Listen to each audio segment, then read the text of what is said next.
What about the Quran? Here we get into the really gritty stuff, because now we get to the Quran. What are we going to do with this Quran? We've got the man, we've got the place, yet every prophet has a revelation. Where was Muhammad's revelation? If he is chosen of the prophet, he's got to have a revelation. But he's been dead for 60 years. So you got a problem here. So what do you do? Well, what do the Islamic traditions tell us? They say this is superior to all of the revelations. And I always ask the Muslims 4 questions whenever I talk about the revelation. You can ask the same 4 questions. Is this Quran eternal? Every Muslim will have to say yes. Am I correct on that?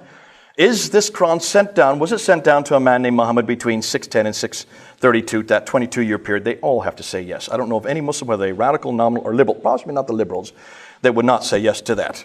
Was it complete at the time of Uthman, 20 years after Muhammad's death? He's the one that actually compiled it in its final form, the one that we use today. They have to say yes. And is it unchanged? In other words, the Quran we have in our hand today, is it the same Quran that was revealed to Muhammad, that was codified at the time of Uthman, that exists in that eternal tablet in heaven? Every Muslim will say yes to those 4. Can you remember those 4 words? Eternal, sent down, complete, unchanged. That's all you have to remember. I did this in a debate with Dr. Shabir Ali back in 2014, where we asked this very question. They're in Toronto. And I just asked those 4 simple questions. And he said yes, yes, yes, yes to all of them. So all I needed to ask was a 5th question. Prove it. Prove it.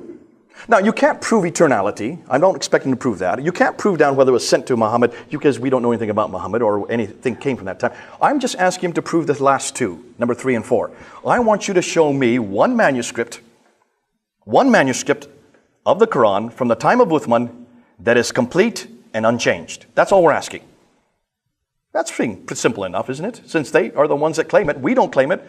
We would never claim that about our Bible. Well, our Bible is not eternal. Please don't say that. Sent down? No, it was not sent down. Inspired? Yes, but not sent down. Complete? Yes, we would agree with that. When in its original form it was complete. Unchanged? No, it has been changed. We know where the changes are. We even warn the readers where the changes are. So we would never make those 4 claims. We would only make one of them. Okay?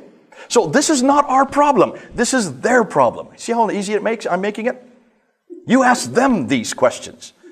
Put them on the hot seat and ask them to show you one manuscript that is complete and unchanged from the mid-7th century, 652. Prove it. Now, they do believe that 6 manuscripts do exist today.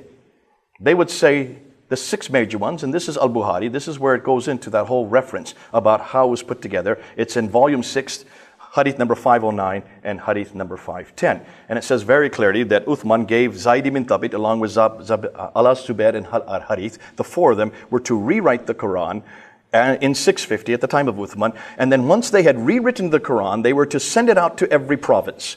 Now, how many provinces were there at that time? There were 9 provinces. Basra, Baghdad, Damascus, Jerusalem, Cairo, Alexandria, Aden, Nishapur, and Herat. Those are the 9 provinces that existed at the time of Uthman. So they sent 9 copies to 9 cities in the mid-7th century. And then what does it say? And all the other fragmentary copies, they were burnt. They burnt everything else. Why do you burn manuscripts? Because they disagreed.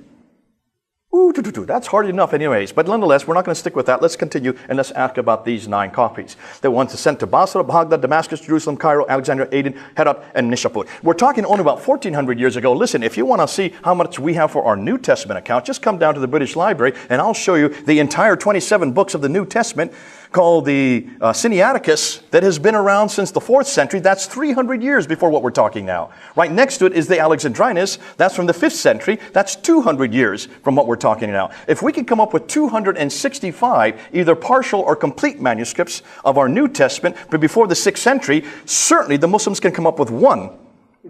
One. That's all we're asking. We just want one of the 9. And see, they claim that they do exist. The 9 that they claim exist are these ones here. The Topkapi, which is in the Topkapi Museum there in Istanbul, in Turkey. The Samarkand, which is in Tashkent in Uzbekistan. The Ma'il, which is in the British Library there in London. So we know that one quite well. The Hosseini manuscript, which is in Cairo, there in Egypt. The Petropolitanus, which is in the Bibliothèque Nationale in Paris, there in France. And then the most exciting, the Sana manuscript, which is just discovered in 1975 in Sana, there in Yemen. Those are the 6 major manuscripts. The problem is, except for the Petropolitanus and the Ma'il manuscript, we have not had access to any of these manuscripts. We can't touch them. We can't do any forensic testing on them. We would love to have done so. For 30 years, we've been asking to try to get close to these manuscripts, and we could not. But that changed in 2002. 2 Turkish scholars, Dr. Ekmelin İnsalıoğlu and Dr. Tahir Atakuluç, finally were given access for 5 years. And from 2002 to 2007, they were able to look at these 6 manuscripts and come up to their conclusions. Now, their conclusions are written right here. We have their entire book. It's 1,000 pages long. This is just the introduction. It's all in English, so you can all read it. All you need to do is read this 83 pages and weep, because this destroys everything we have heard about the Quran. Now remember, these are the 2 leading authorities in the Muslim world on the Islamic Quranic manuscript. They own the Topkapi. They are the ones that have the best work. They're the only ones that have had access to all 6 manuscripts for 5 years. And this is their conclusion. Let's go through what they're saying. And they're Muslims themselves. They're Muslims themselves. They're from Turkey. What kind of Muslims? I don't know. I'm not going to say they're radical or nominal or liberal, but they are scholars of the first degree. And that's why Muslims have to take them seriously, because they're their own kind. Now, Dr. Ekmelin İnsalıoğlu says we have no Uthmanic Musaf. There is no Musaf. Musaf means manuscript. There is no codex from the time of Uthman. Not at all. Nor do we have any copies of these Musafs. These Musafs date from a later Umayyad period. The Umayyad period goes from 661 up until 749. The later Umayyad period means they're all 8th century manuscripts. Every one of them, except for one. Dr. Tahir Atakuluç is the greater scholar of the 2. He says there has been no seriously scholarly work has been done on them until they did their work. These Musafs date from the early to mid-8th century. They are not Uthmanic, nor are they copies sent by them. He looked at the Topkapi, and he dated the Topkapi, which is the best, the most complete of all the manuscripts that exist today. He dated it to the mid-8th century. That's 100 years after Uthman. That it only contains, though it includes 99% of the Quran, so much of it is damaged, only 78% of it can be read. And of the 78% that can be read, there are 2,270 manuscript variants. Manuscript variants. That means words or phrases that are different in that manuscript than the Quran we have today. Now, why haven't we been told this? Why has it taken 1,400 years for them to tell us this? The Samarkand manuscript is from the early 8th century. It's earlier than the Topkapi, they say, but it only goes up to Surah 43. There's 114 surahs. More than that, they said it is full of grammatical errors. It has scribal, copyist errors. It uses poor Arabic. In fact, they said it's an embarrassment because it's such a hopeless text. Obviously, whoever wrote it did not know Arabic very well. The Ma'il, which is in the British Library, we've already known about it. It only goes up to Surah 43. It is from the early 8th century. And it has many variants. We've always known this about that, and that's why we knew what they were going to find. The Hosseini manuscript is much, much too late. It's what they call a monumental text. It is dated by Tahir Atakuluç to the mid-8th century. Dr. François Doroche dates it to the 9th century because of the size of the text. It has variants. The Petropolitanus manuscript, which Dr. François Doroche owns and controls there in Paris, it is an early 8th century manuscript, but it is only 26% of the Quran. It is not complete. And in that 26%, it has 93 variants from the Quran that we have today. The Sana manuscript is the most exciting. This was discovered in 1975. In 1981, 3 German scholars, Gerd Pwin, von Bothmer, and Oleg, were flown down to then look at it because they were the only ones that could read it. Because it has no diacritical marks and has no vowelizations, no dots above and below the line. And as they then took pictures of it, they realized that they're holding a very archaic text. Because they noticed that on this side over here, they had a script that dated to 705. There's Surah 19, and that yellow mark, it jumps to Surah 22. What happened to Surah 20 and 21? Well, Surah 20 begins over on this side of the page in a completely different script. There's about 60 to 70 years between these 2 pages. Which means you see an evolution in the manuscript, this manuscript right here. Now, I went to see them. I went to see Gerd Pwin in Germany in 1999, and I took a picture of a facsimile. This is not the manuscript itself. This is just a photo of it. And he showed me all these orange marks. Every time you see an orange mark, that is a manuscript variant. That means a word that is different in that text from the Quran we have today. There's over 1,000 of these manuscript variants in just this text.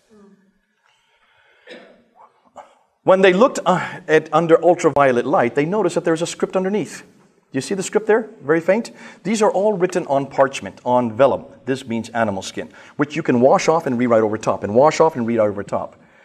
As they looked at it, they wanted to separate the two texts. And guess what they found? The lower text is 7th century, probably the last 2 decades of the 7th century.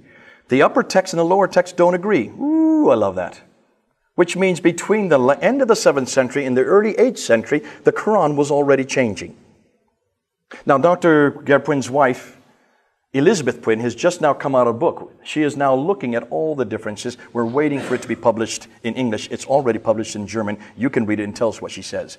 Because she is now exposing this palimpsest and showing that we have a completely different Quran underneath from what we have on top. Now, let's get to the corrections, and here's where it really gets juicy. This is what I introduced back in 2014 to Dr. Shabir Ali. I said, Shabir Ali, have you looked and seen the corrections? He said, there are no corrections. I said, yes, there are. Dr. Dan Brubaker did his doctoral thesis looking at corrections. That's all he wanted to look at, was to see if there are any manuscript variants, just 1 or 2, possibly 15 was what he was hoping to find. He looked at 6 of these 6 manuscripts that we've looked at, plus 4 others that come later. So he looked at 10 manuscripts just to look for corrections. Guess what he found? Hundreds upon hundreds of insertions, words that are put above the line. Above the line. See these words that are added at a later date. He found hundreds of erasers where they just erase words. Why would they erase them? Of course, because they're changing the text. He found these erasers that were all written. There they erased an entire line, and then they wrote, in fact, 2 lines, and they wrote over top of it. Here you can see a word that has now been written over top of a completely different word. Sometimes it's written within a completely different color. Then he found these overwritings without erasers. They didn't even bother to erase it. They just wrote over top, so we can read both the lower and the upper text. He found tapings, which he thought were because of damage, but when he looked on the backside, there was no damage, so obviously they're trying to hide something there. Look at the tapings. There's a taping, there's a taping, there's a taping, there's a taping. Look at all these tapings. Wouldn't you love to know what's underneath that tape to see what they're trying to hide?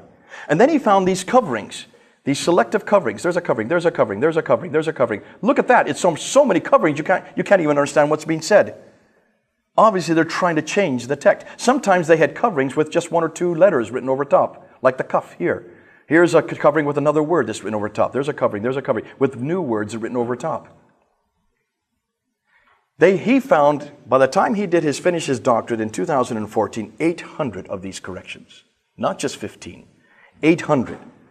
And in every case, every one of the corrections was consonantal, which means it changes the whole meaning of the word.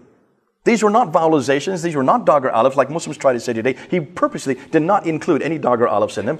These had nothing to do with vowelization because there were no vowels there. This vowelization was only introduced in the 9th century and the 10th century, which means that in every case they were changing the meaning of the text. And what was most disturbing was that these corrections continued up until the 9th century.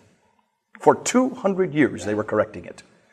200 years after Uthman, standardizing the text. Western scholars now are concluding that the earliest Muslims begin to appear in the 8th century. Muslim scholars like Ekmeluddin and Altakulic now conclude that the earliest Muslims begin to appear in the 8th century. Even Islamic Awareness, the most prodigious, the largest website on Islamic Quranic manuscripts, has now finally admitted, because of the work of these 2 Muslim scholars, that the earliest manuscripts do not appear until the late 7th and early 8th century. The latest research shows that even these Muslims have 7 forms of correction dating up until the 9th century. Therefore, since the Muslims cannot prove that there are any complete manuscripts from the time of Uthman, I would suggest that the Quran is not eternal. I would suggest that it was not sent down. It was not complete in 650. It was not the same. It has been changed. Therefore, who is Muhammad and what was his purpose?